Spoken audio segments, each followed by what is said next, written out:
नमस्कार, मी भाऊ तोरसेकर. तुम्ही बघत आहात प्रतिपक्ष. मित्रांनो, काल परवा बारामती लोकसभा मतदारसंघात आपल्या पत्नीचा आणि आपल्या पक्षाच्या लोकसभा उमेदवार सुनेत्रा पवार यांच्या प्रचारासाठी गेलेले उपमुख्यमंत्री अजितदादा पवार यांच्या भाषणातून एक बवाल किंवा वादावादी निर्माण झाली. तुम्हाला पाहिजे तेवढा निधी देतो, पण जा मतदान केंद्रात जा आणि कचा मतदान यंत्राचं बटन दाबा, असं काहीतरी अजितदादा बोलले. आणि त्यामुळे लगेच अजितदादांचा दर्जा कसा घसरला, अजितदादांनी आमिष दाखवलं, त्यामुळे निवडणूक आचारसंहितेचा भंग झाला वगैरे वगैरे अवयव उठवायला सुरुवात झाली. मुद्दा असा असतो मित्रांनो की अशा बारीक सारीक गोष्टीमध्ये आचारसंहिता भंग होत असेल आणि त्याच्या तक्रारी तुम्ही करणार असाल तर गोष्ट साफ होते की अशा तक्रारी करणारे जे आहेत त्यांनाही आपल्या पराभवाची चिन्ह साफ दिसू लागलेली आहेत.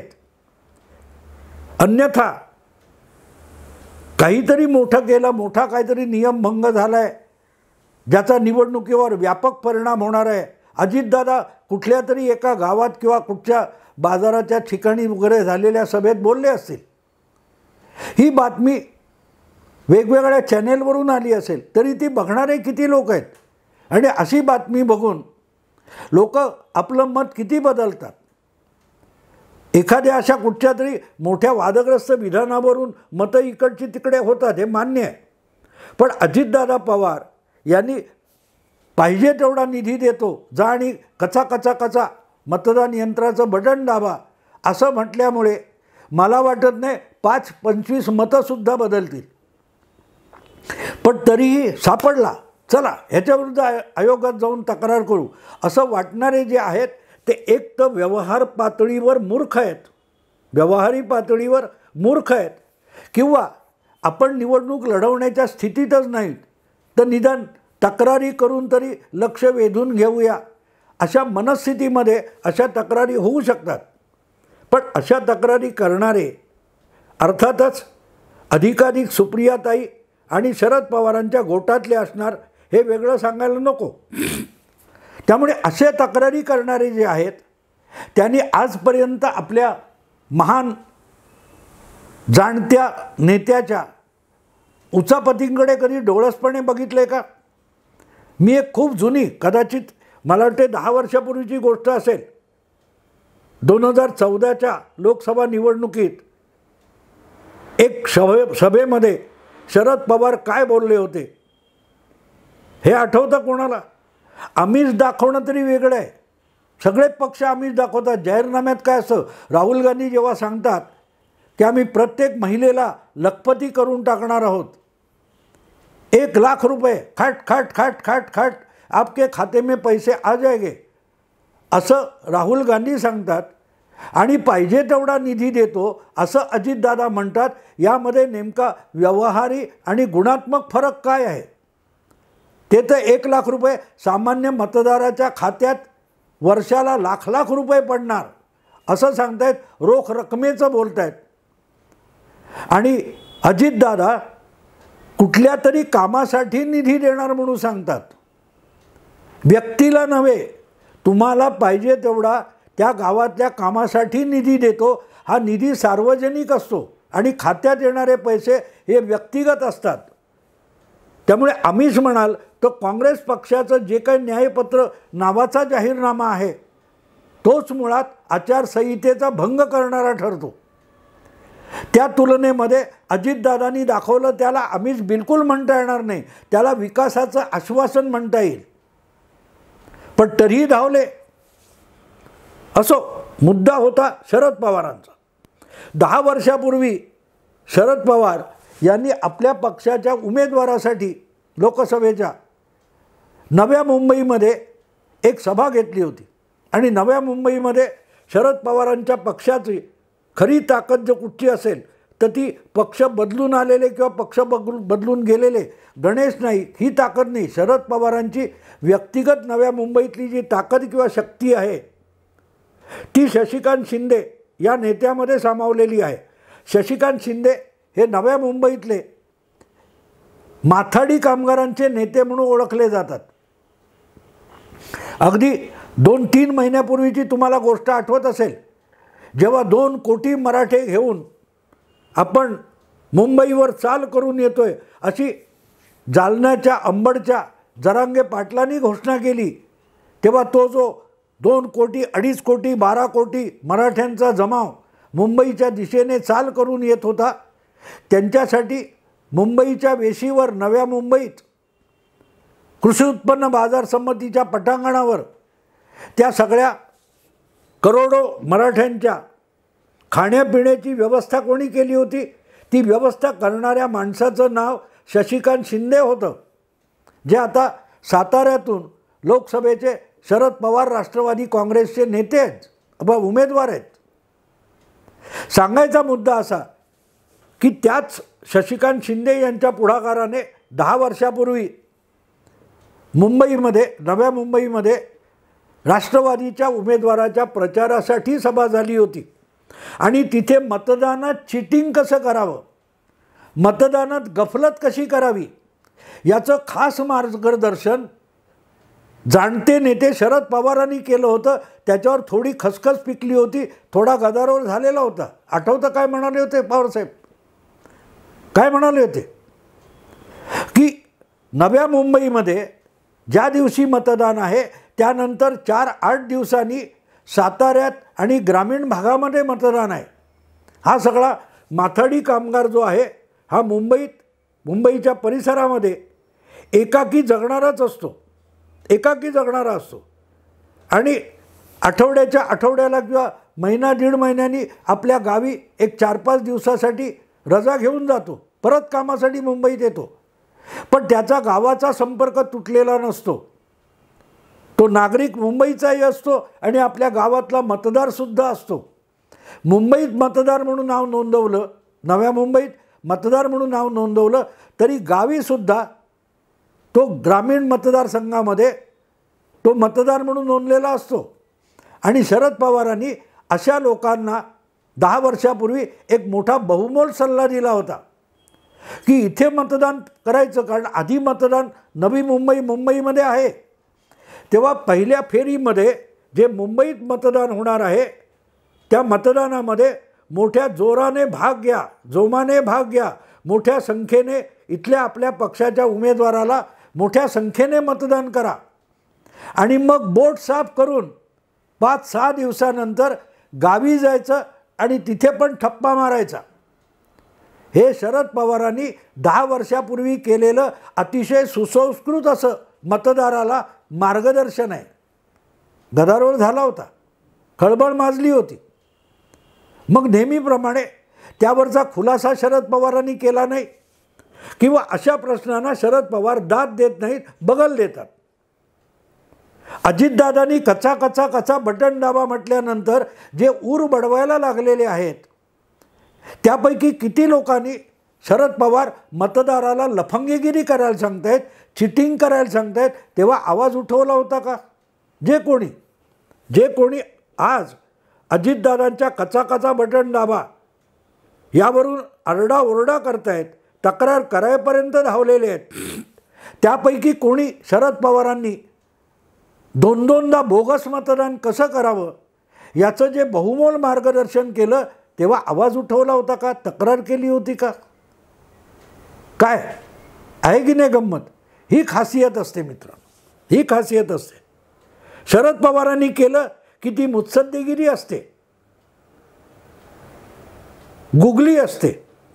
आणि अजितदादांनी केलं, अजितदादा आता भाजपच्या गोटात, मग मिळेल तिथे त्याला ठोकून काढ, कारण नसेल, निमित्त नसेल, चूक नसली तरी ठोकून काढ. याला बुद्धिवाद म्हणतात मित्रांनो, आजकाल याला युक्तिवाद म्हणतात. मग इथे मतदान करायचं आणि 5-6 दिवसांनी गावी जाऊन मतदान करायचं, याला काय म्हणायचं मित्रांनो? याला काय म्हणायचं?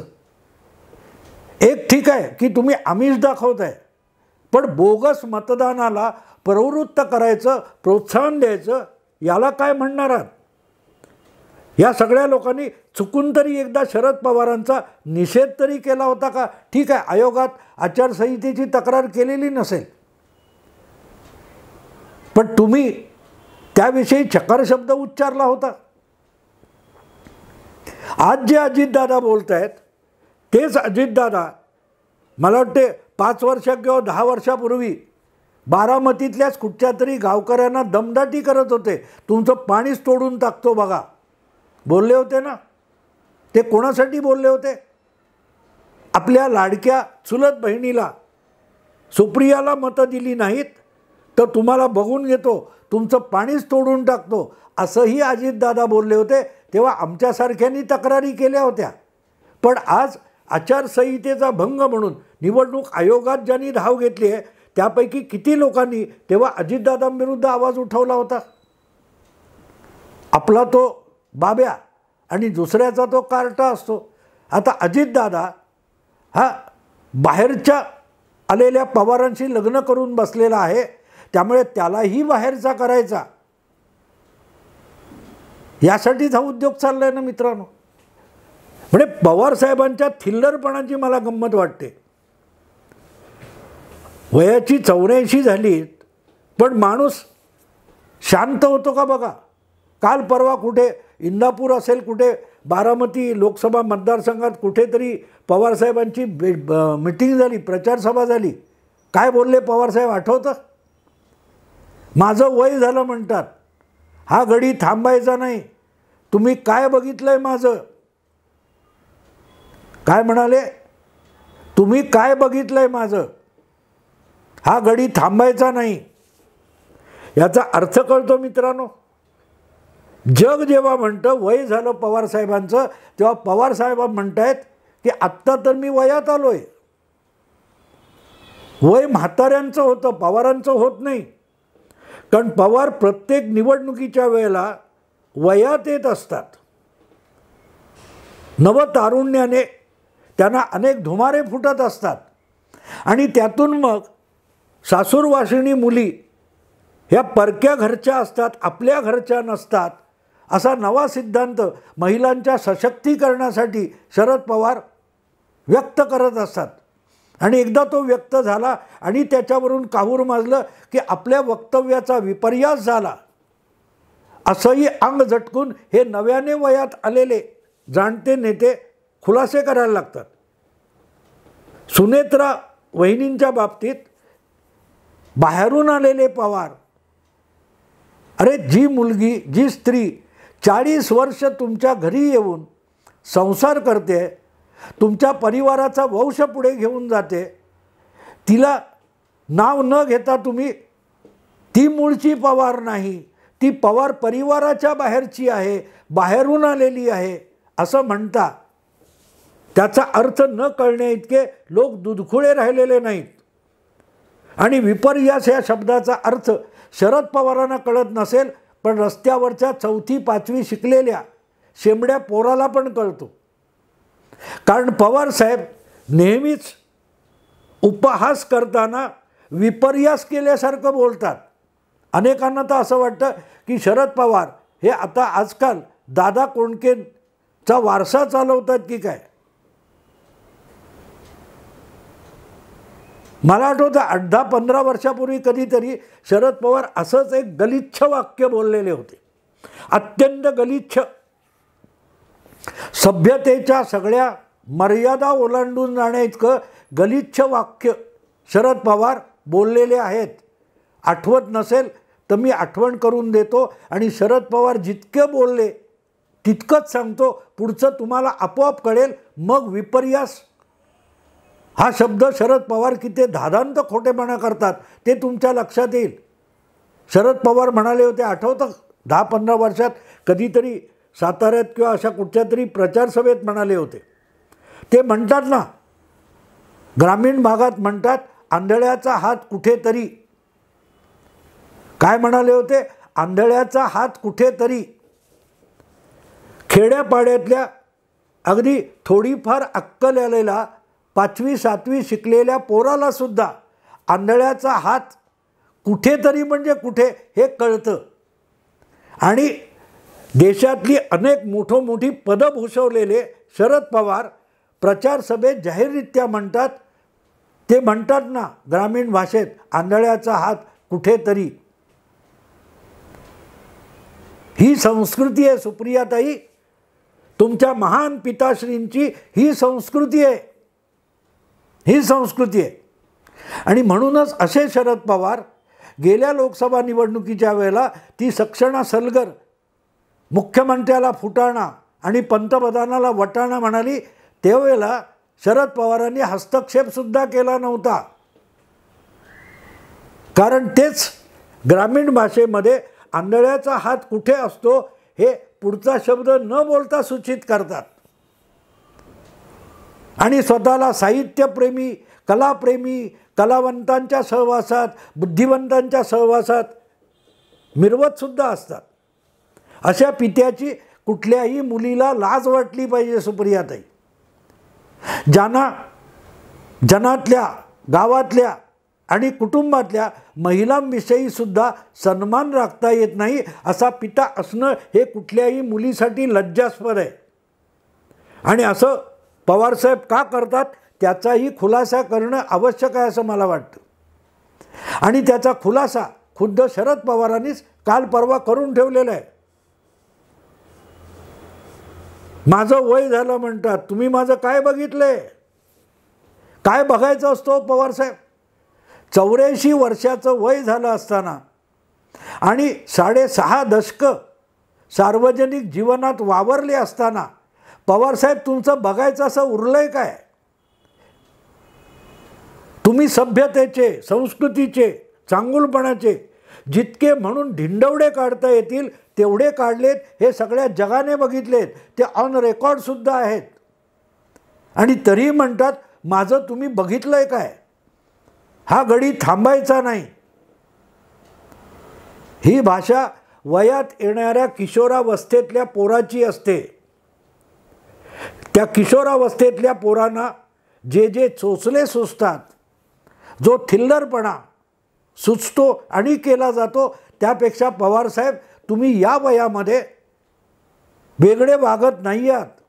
छचोर आणि थिल्लर हे 2 शब्द पवारसाहेबांच्या आजकालच्या वर्तनाला पूर्णपणे जसेच्या तसे लागू होतात. कारण पवारसाहेबांनी स्वतःलाच एक राजकारणातला विपर्यास करून टाकलेला आहे. आपण काय करतोय, कशासाठी करतोय, त्यातून काय परिणाम होतील याची भान आणि जाणीव नसलेला नेता. म्हणूनच आजकाल शरद पवारांकडे लोक बघत असतात, पवारांना ओळखत असतात.